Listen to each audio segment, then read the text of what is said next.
తుంగభద్ర ప్రాజెక్టులో మరో చారిత్రాత్మక ఘట్టం ఆవిష్కృతం కానుంది. ఇవాళ తుంగభద్ర ప్రాజెక్టు కొత్త గేట్లు ప్రారంభం కానున్నాయి. ఈ కార్యక్రమంలో కేంద్ర మంత్రితో పాటు ముగ్గురు సీఎంలు పాల్గొననున్నారు.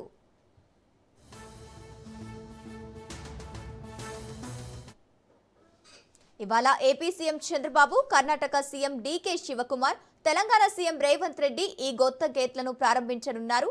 51 కోట్ల రూపాయల వ్యయంతో ప్రాజెక్టుకు సంబంధించిన అన్ని 33 కొత్త గేట్ల ఏర్పాటు పనులను పూర్తి చేశారు. కొత్త గేట్ల ఏర్పాటుతో డ్యాం భద్రత మరింత పటిష్టంగా మారనుంది.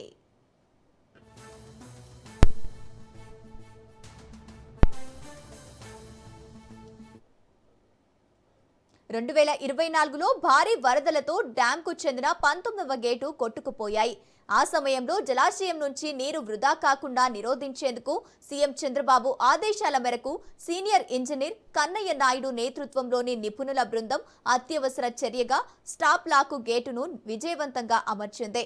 ఎన్డీఎస్ఏ నివేదిక ఆధారంగా ఏపీ, కర్ణాటక ప్రభుత్వాలు పునరుద్ధరణ పనులను అత్యంత ప్రాధాన్యత ఇచ్చి అనుకున్న సమయానికి గేట్ల మార్పిడిని పూర్తి చేశాయి.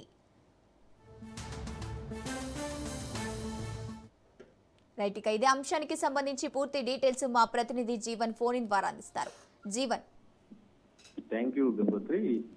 ఆంధ్రప్రదేశ్ తర్వాత కర్ణాటక రాష్ట్రాలకు వరద ప్రధానిగా పేరున్నటువంటి యొక్క తుంగభద్ర ప్రాజెక్టు ఇప్పుడు కొత్త గేట్ల అమరికతో తుంగభద్ర డ్యాం సరికొత్త రూపునైతే సంతరించుకుందని చెప్పొచ్చు.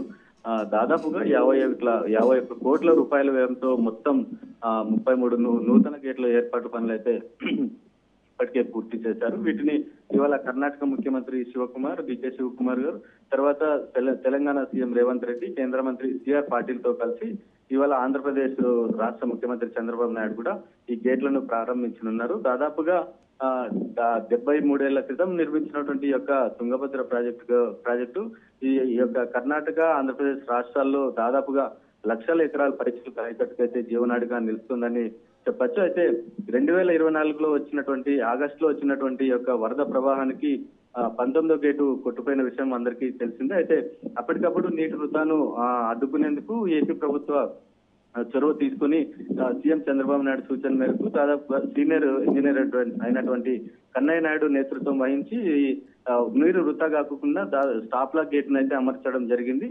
ఈ స్పిల్వే గేట్లు అన్ని మార్చాలని కూడా national dam safety authority NDSA నివేదిక ఇవ్వడంతో 6 నెలల్లో కొత్త గేట్లను అన్ని కూడా పూర్తి చేసి తుంగభద్ర జలాశయానికి అయితే ఏపీ, కర్ణాటక రాష్ట్రాలు అయితే పునరుజ్జీవం పోసాయని కూడా చెప్పవచ్చు. అయితే తుంగభద్ర ప్రాజెక్టు ద్వారా దాదాపుగా లక్షలాది ఎకరాలకు తాగునీరు, వందల గ్రామాలకు అయితే తాగునీరుతో పాటు ఏపీ, కర్ణాటక, తెలంగాణ రాష్ట్రాలకు కూడా కీలకంగా ఈ యొక్క తుంగభద్ర జలాశయం అయితే ఉంది.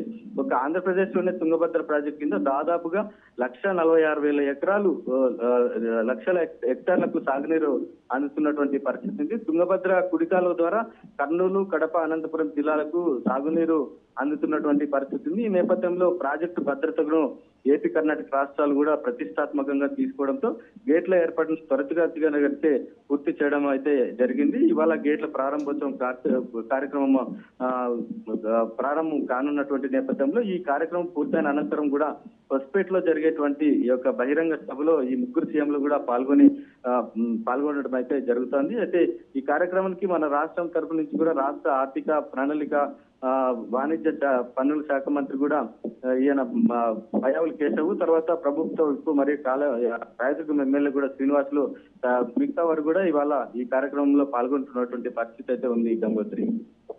Okay, thank you Jeevan.